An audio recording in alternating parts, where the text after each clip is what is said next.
Hello student, welcome back to my YouTube channel PG maths वाला। इस video में हम बात करेंगे types of relation, its theorem and with example.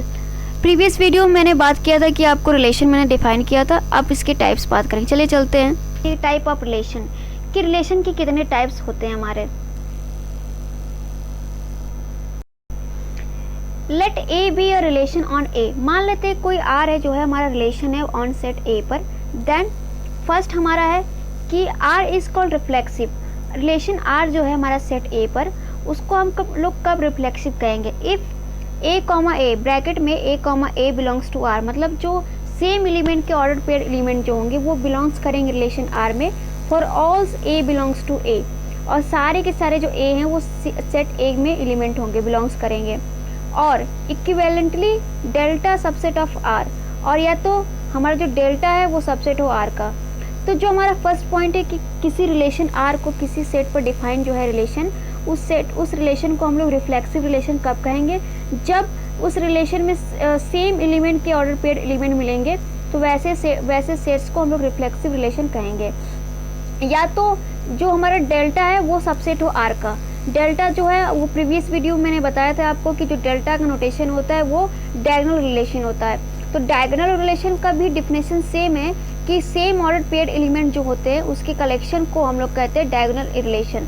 तो उसका भी सेम यही है। अगर वही डायगोनल जो रिलेशन है वो अगर सबसेट हो गया इस रिलेशन का, जो सेट ए पर डिफाइन हो रहा है ये रिलेशन, उसके भी सारे के सारे एलिमेंट सेम आ रहे हैं, मतलब ऑर्डर पेयर एलिमेंट जो है वो सेम एलिमेंट के ऑर्डर पेयर एलिमेंट बन रहा है, तो वैसे कलेक्शन को सेट के फॉर्म में जो आएगा उसको हम लोग रिलेशन कहेंगे। हमारा टाइप्स ऑफ रिलेशन में जो पहला हमारा टाइप्स है रिफ्लेक्सिव, उसका एग्जांपल देखते हैं कि कैसे हम लोग किसी रिलेशन, किसी सेट की रिलेशन डिफाइन करते हैं तो उसको हम लोग कहते हैं कि वो रिफ्लेक्सिव है। इसको कैसे पहचानते हैं, चलिए इसको देखते हैं। मान लेते हैं कोई सेट ए है, हमारा सेट ए है जो कि एलिमेंट हमारे हैं उसमें 1 और 2। आपको पता है कि मैंने कार्टेशियन प्रोडक्ट बताया था, और अगर कोई सेट गिवन में दिया हुआ है उस पर कैसे रिलेशन डिफाइन करते हैं वो भी मैंने बताया था। तो जो रिलेशन होता है वो हमारा A क्रॉस A का सबसेट होता है। तो हमारा जो R का जो फॉर्म बनेगा उसके एलिमेंट कैसे बनेंगे, वो ऑर्डर्ड पेयर एलिमेंट में होंगे। तो हमारा पहला होगा 1 1 1 2 2 1 2 2। तो ये जो हमारा रिलेशन है वो सेट ए पर डिफाइन हो रहा है, वो हमारा क्या हो गया, रिलेशन हो गया। अब इस रिलेशन को चेक करना है कि रिफ्लेक्सिव है कि सिमेट्रिक है। तो हम लोग पहले अभी बात की है रिफ्लेक्सिव की, तो फर्स्ट चेक करेंगे कि रिफ्लेक्सिव है कि नहीं। तो इसमें देख रहे हैं कि जो सेम एलिमेंट के ऑर्डर पेयर एलिमेंट कितने मिल रहे हैं, एलिमेंट एक 1 1 मिल रहा है और एक 2 2 मिल रहा है। तो यही 2 एलिमेंट है, बाकी जो है वो हमारा अदर्स जो एलिमेंट है वो मैच नहीं कर रहे, वो मतलब कि डिफरेंट ऑर्डर पेयर के एलिमेंट बने हुए हैं। तो हम लोग अगर मान लीजिए कि कोई रिलेशन दिया हुआ उसमें सेम ऑर्डर के एलिमेंट आते हैं, तो वैसे रिलेशन को कहेंगे कि वो हमारा सिमेट्रिक रिलेशन है। तो इसको हम लोग कहेंगे सिमेट्रिक रिलेशन है। और आगे बढ़ते हैं, सेकंड पॉइंट हमारा जो है वो सिमेट्रिक। सेकंड पॉइंट जो हमारा है R is called a symmetric. अगर किसी रिलेशन को हम लोग सिमेट्रिक कब कहेंगे? इफ़ अगर ब्रैकेट में A कॉमा B, मतलब ऑर्डर पेयर एलिमेंट जो है वो A कॉमा B है, वो बिलोंग्स करे उस रिलेशन में, इम्प्लाइज B कॉमा A, जो है हमारे order pair element B comma A है, अगर वो बिलोंग्स करे R में, तो ऐसे को कहेंगे कि वो सिमेट्रिक रिलेशन है। अगर मान लीजिए कोई, अगर हम लोग लेते हैं A कॉमा B अगर एलिमेंट है वो बिलोंग्स कर रहा है उस सेट रिलेशन में, तो अगर उसका अपोजिट B कॉमा A भी अगर बिलोंग्स कर रहा है उस रिलेशन में, तब उस ऐसे रिलेशन को हम लोग कहेंगे कि वो सिमेट्रिक रिलेशन है। या तो एक और है कि अगर इक्विवेलेंटली ये भी है कि अगर R इनवर्स जो है वो R के इक्वल हो जाए, तो उसको भी हम लोग कहते हैं कि वो जो रिलेशन होता है वो सिमेट्रिक रिलेशन होता है। जैसे एग्जाम्पल के थ्रू देखते हैं कि कैसे इसको हम लोग समझेंगे। चलिए एग्जाम्पल देखते हैं। मान लेते हैं कोई सेट A है हमारा, उसके अंदर एलिमेंट जो है हमारे हैं वो A है और B है। तो इस पर रिलेशन कैसे डिफाइन करेंगे? तो ये हमारा जो रिलेशन के एलिमेंट कैसे किस फॉर्म में आएंगे, तो हमारे इस तरह के आएंगे, A comma A order pair में, फिर A comma B order pair में, फिर हमारा B कॉमा A, फिर हमारा आएगा B कॉमा B। ये हमारे जो होंगे वो रिलेशन के एलिमेंट्स होंगे ऑर्डर पेयर में। तो ये हमारा रिलेशन है। इस रिलेशन को चेक करना है कि सिमेट्रिक है कि नहीं। अभी हम आप लोग को रिफ्लेक्सिव बताएं, तो रिफ्लेक्सिव भी एक बार चेक कर लेते हैं कि ये रिलेशन जो हमारा रिफ्लेक्सिव है कि नहीं। तो आप देख रहे हैं कि सेम ऑर्डर एलिमेंट मिल रहे हैं, सेम ऑर्डर एलिमेंट के पेयर जो है मिल रहे हैं, एक जो A है और ये B है। तो इस रिलेशन को हम लोग कहेंगे कि सिमेट्रिक है। अब रिफ्लेक्सिव है। अगर हम लोग सिमेट्रिक की बात करते हैं तो मैंने बोला था अगर A कॉमा B जैसे है, वो अगर इंक्लूड है तो उसका जस्ट अपोजिट बी कॉमा ए भी अगर इंक्लूड करता है उस रिलेशन में, तो ऐसे रिलेशन को हम लोग सिमेट्रिक कहते हैं। तो इसमें दोनों इंक्लूडेड है, तो इसका मतलब ये जो रिलेशन हमारा है वो रिफ्लेक्सिव भी है और सिमेट्रिक भी है। चलिए नेक्स्ट आगे टाइप्स पढ़ते हैं कि टाइप्स ऑफ रिलेशन का नेक्स्ट टॉपिक पढ़ते हैं। नेक्स्ट थर्ड पॉइंट हमारा ये है कि अगर मान लीजिए कोई आर है वो एंटी सिमेट्रिक उसको कब कहेंगे। तो स्टूडेंट मैं एक चीज़ और बताना चाहती हूँ कि बच्चों को एंटी सिमेट्रिक नहीं समझ में आता है, बहुत उन लोगों को प्रॉब्लम होता है कि एंटी सिमेट्रिक कैसे चेक करें। तो इसको ध्यान से समझिएगा और इस पर मैं एग्जांपल भी बताऊंगी, एग्जांपल के थ्रू भी इसको समझाऊंगी, तो आप एकदम ध्यान से समझिएगा। चलिए देखते हैं, अगर मान लीजिए कोई आर है और उसको एंटी सिमेट्रिक कब कहेंगे, इफ़ कब कहेंगे, अगर मान लीजिए कोई ऑर्डर पेयर एलिमेंट ए कॉमा बी है उस रिलेशन में बिलोंग्स कर रहा है एंड बी कॉमा ए भी बिलोंग्स कर रहा है उस रिलेशन में, अगर बिलोंग्स कर रहा है ये दोनों, तो वो इफ़ इम्प्लाइज करेगा ए इज इक्वल टू बी। अगर ए इज इक्वल टू बी हो रहा है तभी ये होगा, नहीं तो नहीं होगा। और इसका इक्विवेलेंटली ये कि अगर आर और इंटरसेक्शन आर इनवर्स, अगर दोनों का इंटरसेक्शन लेते हैं आर का और आर इनवर्स का, वो अगर उसके जो एलिमेंट आते हैं वो अगर सबसेट होते हैं इस डायगोनल रिलेशन के, तो इसको भी हम लोग कहते हैं कि वो एंटी सिमेट्रिक रिलेशन है। चलिए एग्जाम्पल के थ्रू समझते हैं, ईजिली समझ में आएगा। चलिए देखते हैं। स्टूडेंट मान लीजिए अगर सेट ए लेते हैं, उसके अंदर एलिमेंट हम लोग लेते हैं ए बी और सी लेते हैं, ये तीन एलिमेंट है। इस पर रिलेशन अगर हम लोग डिफाइन करें तो क्या क्या होगा, एक तो हमारा होगा ए, एक हमारा होगा ए और बी, और एक होगा हमारा ए और सी, और फिर होगा हमारा बी और ए, फिर होंगे हमारे बी और बी, फिर होंगे हमारे बी और सी, उसके बाद होंगे सी और ए, उसके बाद होंगे सी और बी, उसके बाद सी और सी। ये हमारे जो होंगे वो रिलेशन के एलिमेंट होंगे, ऑर्डर पे एलिमेंट, ये सारे एलिमेंट्स होंगे। तो इस रिलेशन को हम लोग चेक करते हैं कि ये हमारा एंटी सिमेट्रिक है कि नहीं। तो एंटी सिमेट्रिक चेक करने के लिए पहले हम लोग डेफिनेशन जो मैंने अभी बताया उसको एक बार रिकॉल कर लेते हैं। मैंने ये बताया था कि मान लीजिए कोई एलिमेंट हम लोग कोई सेट हमें गिवन में दिया हुआ है, उस पर पहले हम लोग रिलेशन डिफाइन करेंगे, उस रिलेशन को चेक करेंगे कि एंटी सिमेट्रिक है नहीं, तो उसके लिए हम लोग एक ऐसा ऑर्डर पे एलिमेंट लेंगे जैसे कि दोनों डिफरेंट हो। जैसे मान लीजिए ए और बी को हम लोग अगर लेते हैं तो इसका जस्ट अपोजिट बी और ए भी होना चाहिए। तो जैसे इसमें इस रिलेशन में हमारा बी और ए भी है, तो ये तभी होगा, इम्प्लाइज करेगा जब ए और बी इक्वल हो जाए। तो अगर मान लीजिए ए और बी हमारे इक्वल होते हैं तो जहाँ जहाँ हमारा बी होगा उसको हम लोग ए कर देते हैं, तो ये ए कर दिए, इसको भी ए कर दिए, ये भी ए हमारा हो गया, और उसके बाद ये भी हमारा हो गया। जहाँ जहाँ बी है उसको हम लोग ए कर देंगे। तो अब देख रहे हैं कि यहाँ पे ए हो गया, ये भी ए हो गया, उसके बाद ये भी ए हो गया, ये भी ए हो गया। और अब बचे क्या हमारे देख रहे हैं कि जो हमारे सेम ऑर्डर के एलिमेंट पेयर होते हैं उसको हम लोग इंक्लूड नहीं करते, क्योंकि वो हमारा रिफ्लेक्सिव होता है और डायगोनल होते हैं। तो हमारे क्या बचे एलिमेंट, एक तो हमारा सी ए बचा और एक हमारा ए सी बचा, बाकी और कोई नहीं बचा। तो मतलब यही दो जो एलिमेंट हमारे हैं वो हमारे एंटी सिमेट्रिक रिलेशन कहलाएंगे। तो चलिए आपको समझ में आया होगा, नेक्स्ट आगे बढ़ते हैं। फोर्थ है हमारा transitive. R is called transitive. किसी रिलेशन को ट्रांजिटिव कब कहते हैं, इफ़ अगर मान लीजिए उस रिलेशन से ए कॉमा बी ऑर्डर एलिमेंट लेते हैं और उस एंड और बी कॉमा सी भी उसमें बिलोंग्स कर रहा है, तो इम्प्लाइज करेगा अगर ए कॉमा सी भी उसमें बिलोंग्स करे तो ऐसे रिलेशन को हम लोग ट्रांजिटिव रिलेशन कहते हैं। या तो हम लोग का एक और है कि अगर आर कंपोजिशन आर करते हैं तो अगर वो उसका जो सेट्स के फॉर्म में जो एलिमेंट आएंगे अगर वो सबसेट होते हैं आर के, तो उसको भी हम लोग कहते हैं कि वो ट्रांजिटिव है। एग्जाम्पल देखते हैं, एग्जाम्पल के थ्रू समझते हैं कि ट्रांजिटिव रिलेशन क्या होता है। स्टूडेंट हम लोग ट्रांजिटिव रिलेशन का एग्जाम्पल देखते हैं कि मान लीजिए कोई सेट हमारा दिया हुआ है ए और बी, इसमें दो एलिमेंट हैं, तो इस पर रिलेशन हम लोग डिफाइन करते हैं। तो इसके रिलेशन के एलिमेंट के कैसे एलिमेंट आएंगे, ऑर्डर पेयर में आएंगे A B A, B B और ए बी, ये हमारे चार ऑर्डर पेयर एलिमेंट आएंगे। तो इसको हम लोग ट्रांजिटिव कहेंगे कि नहीं। तो हम लोग को पता है कि अगर मान लीजिए कि हम लोग बी कॉमा ए लेते हैं, अगर मान लीजिए हम लोग बी कॉमा ए लिए, उसका जस्ट अपोजिट ए कॉमा बी भी होता है उस सेट में है, तो हम लोग अगर देख लिए कि हमारा बी कॉमा ए है और ए कॉमा बी भी है, अगर बी कॉमा बी भी मिल जाएगा तो वैसे सेट्स को, वैसे रिलेशन को हम लोग कहेंगे ट्रांजिटिव रिलेशन। तो बी कॉमा बी है, इसका मतलब ये जो रिलेशन है हमारा वो ट्रांजिटिव रिलेशन है। कहने का मतलब है कि अगर मान लीजिए a कॉमा बी है और b कॉमा ए है, तो हमारा जो इस फर्स्ट ये होता है और लास्ट ये होता है, ये दोनों अगर मिल जाते हैं, हम लोग पहले ऑर्डर एलिमेंट का पहला एलिमेंट लेते हैं और सेकंड ऑर्डर का लास्ट एलिमेंट लेते हैं। अगर वो दोनों का ऑर्डर पेयर एलिमेंट का भी एलिमेंट मिल जाता है तो हम लोग वैसे सेट्स को कहेंगे कि वो हमारा ट्रांजिटिव रिलेशन है। तो हमारा ए कॉमा ए भी है और बी कॉमा बी भी है, तो ये हमारा जो एग्जाम्पल हुआ वो ट्रांजिटिव का हुआ। चलिए नेक्स्ट आगे बढ़ते हैं, देखेंगे कि टाइप्स ऑफ रिलेशन मैंने जो डिस्कस किया उसके बेसिस पे एग्जांपल कुछ है, उसको एक बार देख लेते हैं। कि मान लेते पहला जो एग्जांपल हमारा है, सेट ए जो है उसके एलिमेंट ए बी सी हैं, तो उसकी फॉर्म कैसे बनेंगे रिलेशन की। अगर उसको फॉर्म हम लोग किसी सेट पर रिलेशन डिफाइन करना है तो उसको कैसे करेंगे। तो हमको पता है कि ये कार्टेशियन ये सबसेट होता है हमारा ए क्रॉस ए का, जो आर होते हैं हमारे वो सबसेट होता है ए क्रॉस ए का। तो ऐसे सेट्स को हम लोग कहते हैं वो रिलेशन है किसी सेट ए पर। तो अगर ए जो हमारा है उसके अंदर एलिमेंट ए बी सी हैं तो उसका रिलेशन का फॉर्मेट जो है ये है। इसके अंदर क्या होंगे, A comma A order pair में होंगे, B comma B order pair में होंगे, C comma C order pair में होंगे, फिर ए कॉमा बी होगा, फिर बी कॉमा सी होगा, फिर C comma B order pair में होंगे।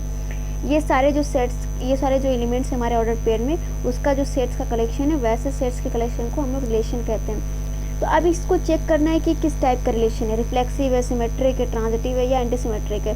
तो आपको मैंने सिमेट्रिक और रिफ्लेक्सिव और ट्रांजिटिव का मैंने बताया था कि किस तरह से कैसे उसको पहचानते हैं। तो पहले मान लीजिएगा अगर इसमें लिखा है then R is reflexive but not of the rest of three, इसमें सिर्फ ये रिफ्लेक्सिव हमारा रिलेशन होगा, बाकी कोई और थ्री नहीं होंगे। जैसे कि इसमें रिफ्लेक्सिव क्यों होगा, रिफ्लेक्सिव में मैंने बोला था आपको कि सेम एलिमेंट होते हैं, सेम एलिमेंट के ऑर्डर पेयर एलिमेंट होते हैं। तो आपको दिख रहा है कि ए कॉमा ए है, बी कॉमा ए, बाकी सी कॉमा सी भी है, लेकिन जो ए कॉमा बी है, बी कॉमा सी है, सी कॉमा बी है, ये सारे एलिमेंट जो है इसकी कोई और टाइप्स में नहीं मिल रहा। जैसे आपको सिमेट्रिक अगर चेक करना है तो ए कॉमा बी का बी कॉमा ए तो है नहीं, तो ये सिमेट्रिक ही हमारा नहीं हुआ। और जो ट्रांजिटिव होता है, अगर मान लीजिए ए कॉमा बी है और बी कॉमा सी भी है, लेकिन जो ए कॉमा सी नहीं हमारा है, तो ये हमारा ट्रांजिटिव भी नहीं होगा और ये एंटी सिमेट्रिक भी नहीं है। तो ये जो पहला एग्जाम्पल है वो सिर्फ सिमेट्रिक हमारा है। अब सेकंड एग्जाम्पल अगर बात करते हैं कि लेट ए बी सी ए हमारा कोई एलिमेंट है सेट ए का, तो and R is equal to C B और ए सी जो ऑर्डर पेयर एलिमेंट है वैसे कलेक्शन आर है, तो इसको हम लोग एंटी सिमेट्रिक कहते हैं। और बाकी ये कोई भी सेट नहीं है, आपको पता है, नहीं ट्रांजिटिव है, नहीं सिमेट्रिक है और नहीं रिफ्लेक्सिव है। सिमेट्रिक में जस्ट अपोजिट एलिमेंट चाहिए, अगर मान लें सी बी है तो बी सी नहीं है इसमें, तो ये सिमेट्रिक नहीं हुआ। रिफ्लेक्सिव में सेम एलिमेंट के ऑर्डर एलिमेंट होने चाहिए, इसमें ये भी नहीं है। और ट्रांजिटिव में अगर मान लीजिए सी और बी, सी बी है तो उसका बी सी नहीं है, लेकिन ए बी सी अगर होता तो हम लोग उसके आगे का बात करते, लेकिन हमारा जब बी सी ही नहीं है तो हमारा ये ट्रांजिटिव नहीं होगा। लेकिन एंटी सिमेट्रिक कैसे होगा, बच्चों को एंटी सिमेट्रिक समझ में नहीं आता है तो एक बार फिर से उस डिफिनेशन को देखिए। अभी तो मैं आपको बताऊंगी ही, लेकिन आप एक बार उस डिफिनेशन को देखिए। उस डिफिनेशन में ये बताया गया था कि अगर मान लीजिए कोई हमारा एलिमेंट है x और y, ये बिलोंग्स कर रहा है उस रिलेशन R में, एंड अगर y कॉमा x भी बिलोंग्स कर रहा है उस रिलेशन R में, तो इम्प्लाइज करेगा इफ ये तभी होगा अगर x इक्वल टू y हो। तो ऐसे सेट की कलेक्शन को हम लोग एंटी सिमेट्रिक कहते हैं। अभी हम आपको एग्जाम्पल अच्छे से एक बार बताएंगे, देखिए कि एंटी सिमेट्रिक क्या होता है और ये सी बी और ए सी कैसे एलिमेंट बचा है, तो इसको हम लोग देखते हैं। मानते हैं कि अगर हम लोग उसी एग्जाम्पल देखते सेकंड वाले को कि वो एंटी सिमेट्रिक कैसे था, तो जिससे देख लीजिए अगर उस सेट में क्या था हमारा कि अगर ए था हमारा, उसके अंदर एलिमेंट है ए बी और सी थे, ये तीन एलिमेंट हैं। तो उसका रिलेशन, तो हम लोग इस सेट पर रिलेशन पहले हम लोग डिफाइन कर लेते हैं कि किस टाइप के रिलेशन होंगे। तो हमारे क्या क्या होंगे, ए होंगे सेम, फिर हमारा ए और बी होगा,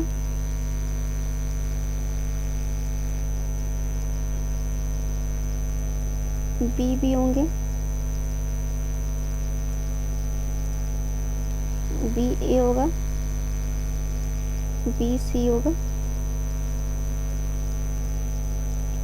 सी होंगे, सी ए होगा, और क्या बच रहा है हमारा, ए हो गया, ए बी हो गया, ए सी,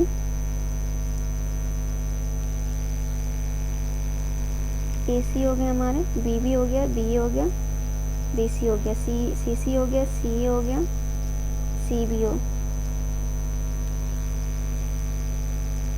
तो ये हमारे सेट्स बन रहे हैं। आपको ये हमारा रिलेशन है। तो इसको एंटी सिमेट्रिक कब कहा जा रहा है? एंटी सिमेट्रिक का साफ साफ डेफिनेशन समझिए कि अगर मान लीजिए कोई हमारा x और y है, या तो a और b है, और हमारा अगर b है a b, ये दोनों भी हमारा r रिलेशन में है, तो इम्प्लाइज करेगा कि जो a होगा वो b के इक्वल होना चाहिए, ये b जो है वो a के इक्वल होना चाहिए। तो मान लीजिए अगर ये इम्प्लाइज कर रहा है कि a जो है वो b के इक्वल है, तो जहाँ जहाँ हमारा b है अगर उसको हम लोग a कर दें, a कर दिए, इसको भी a कर दिए, और जहाँ भी b है उसको a कर दिए, मान लीजिए ये a हो गया, बाकी यहाँ a कर दिए, तो आप देख रहे हैं यहाँ भी a कर दिए।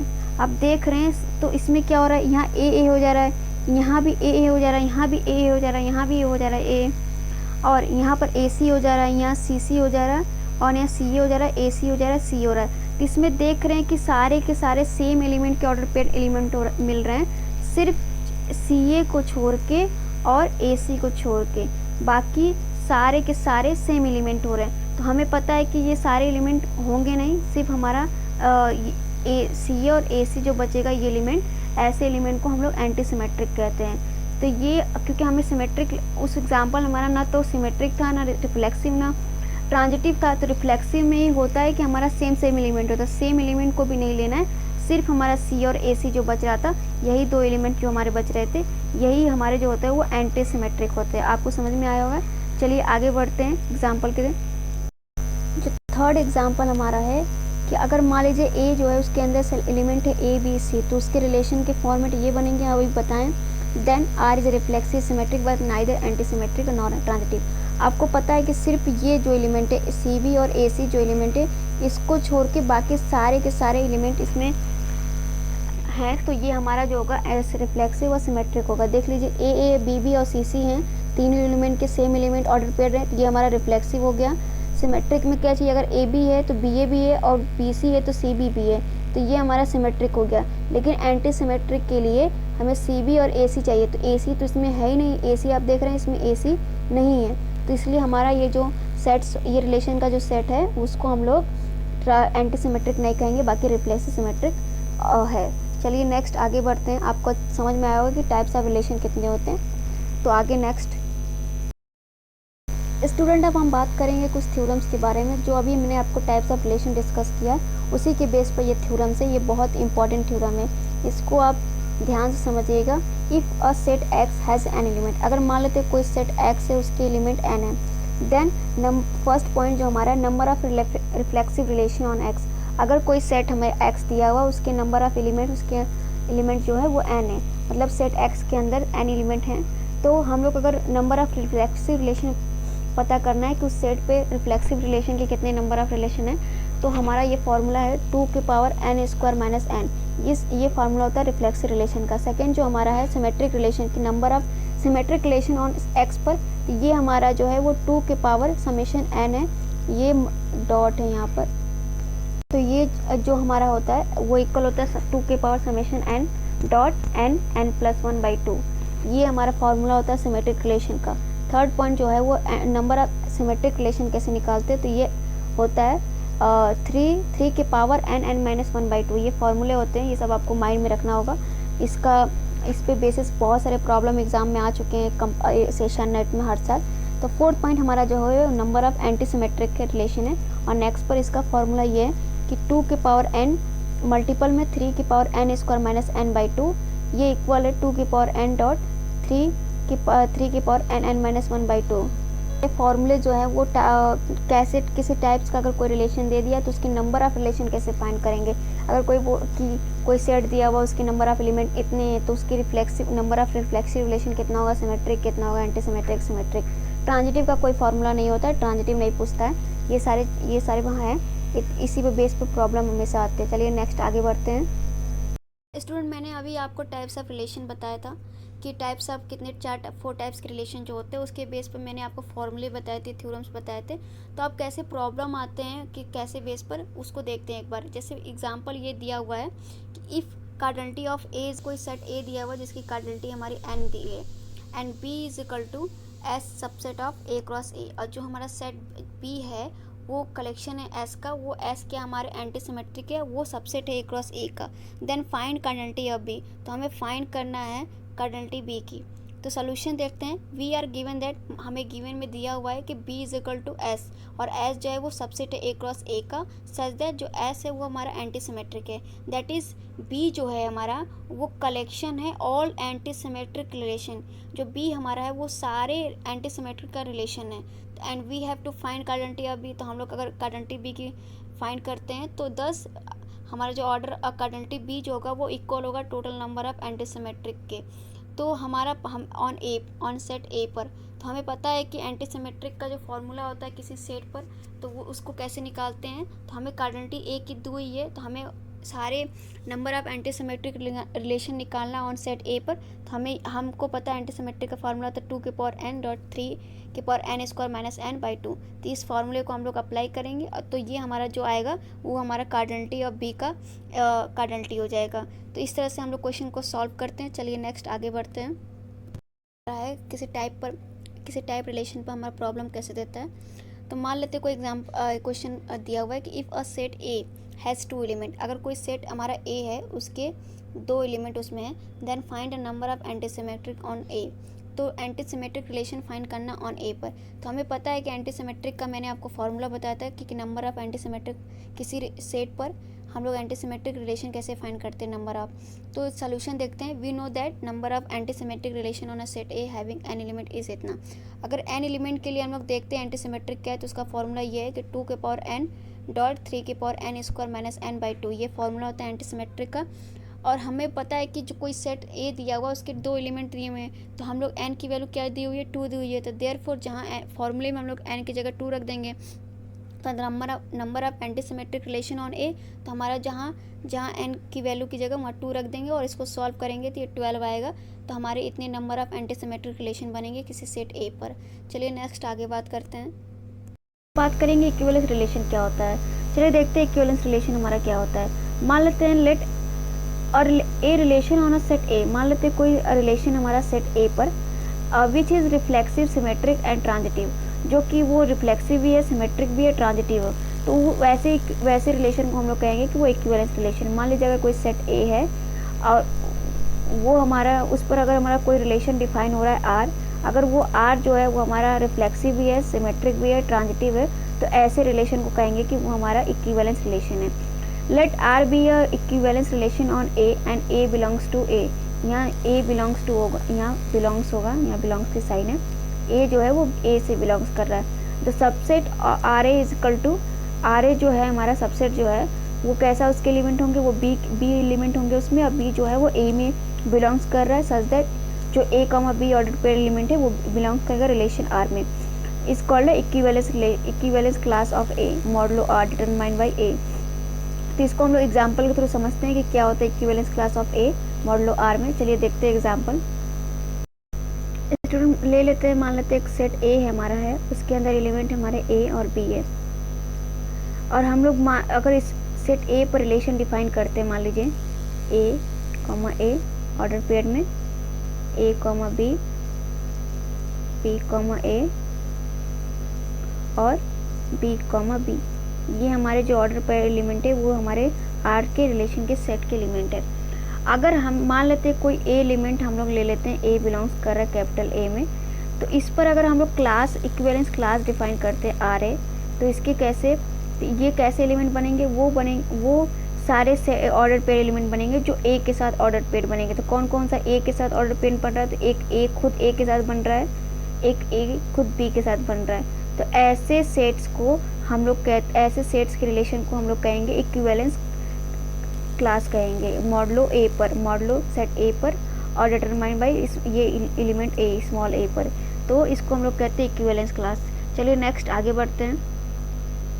अब हम बात करेंगे कुछ थ्योरम्स के बारे में। जो इक्विवेलेंस रिलेशन मैंने आपको डिस्कस किया है उसी के बेस पर ये हमारा जो थ्योरम्स है, इस पर ये है कि क्लास मॉडलो जो मैंने आपको इक्विवेलेंस समझाया था उसके भी बेस पर है।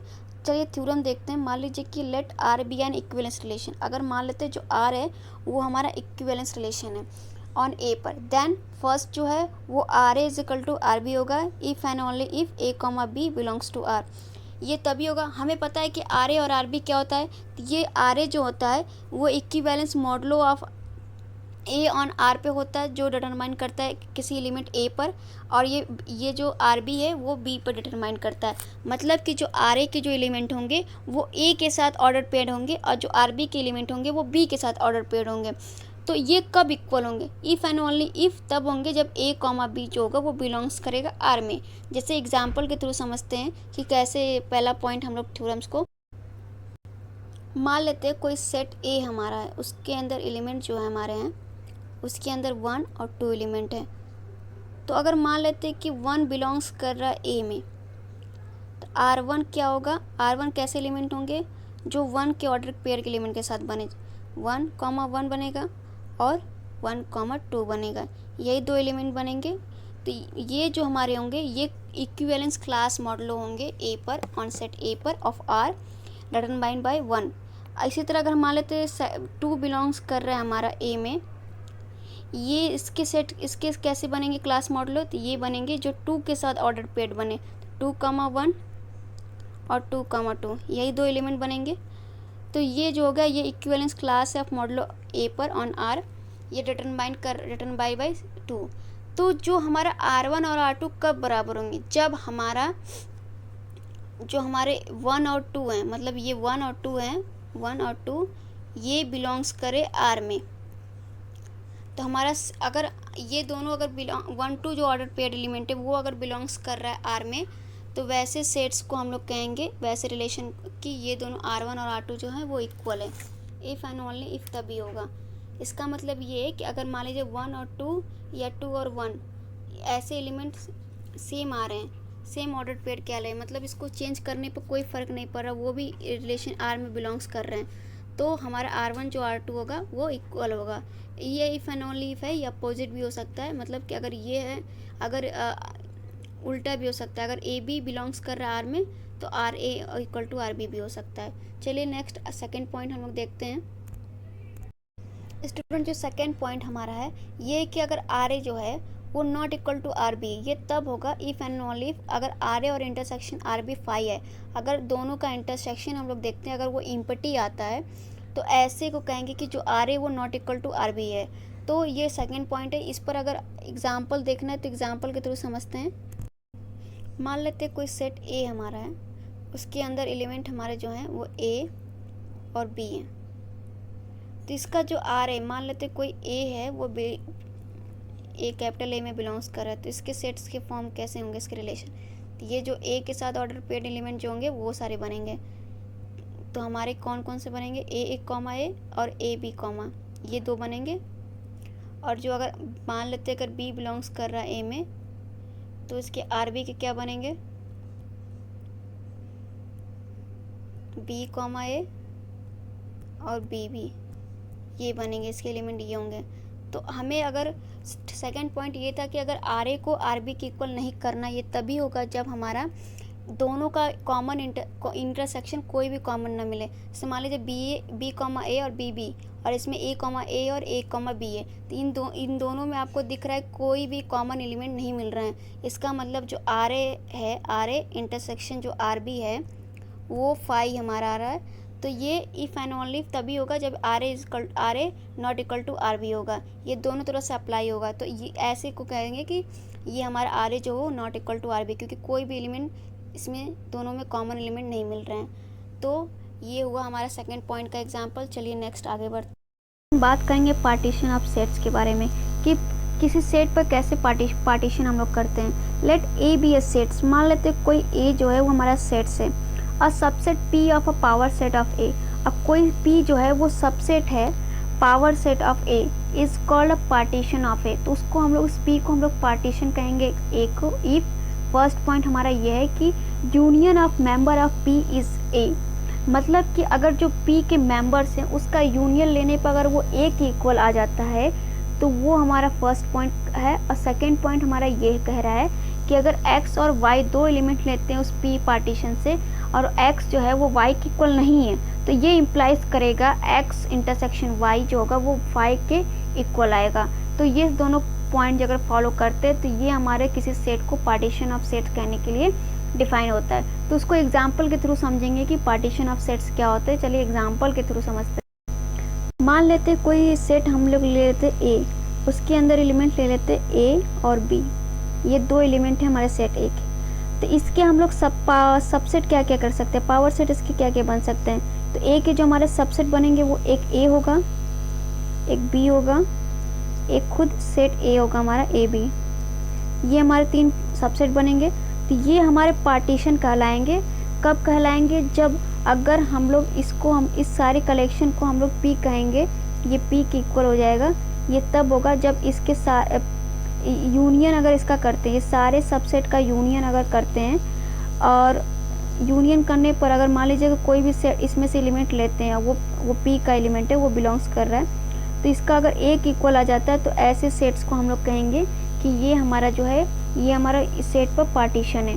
और एक ये अगर मान लीजिए दो सेट्स लेते हैं A और B मान लीजिए लिए, तो उनका इंटरसेक्शन अगर 5 आता है और A जो है वो B के इक्वल ना हो, तो ये सेकंड पॉइंट हमारा है। तो ये दोनों पॉइंट को मिला के हम लोग पार्टीशन ऑफ सेट को डिफाइन करते हैं। मान लीजिए कोई ये इस सबसेट को लेते हैं, इसको x देते हैं नाम और इसको लेते हैं हम लोग y नाम देते हैं। तो आपको पता है कि जो x है वो नॉट इक्वल टू y है और जो x का इंटरसेक्शन y के साथ लेंगे तो ये हमारा हमेशा इम्पटी आएगा। तो ये भी फॉलो कर रहा है। ये दोनों पॉइंट अगर फॉलो करते हैं तो ऐसे कहेंगे कि ये पार्टीशन ऑफ सेट्स है। Thank you so much student, please like and subscribe.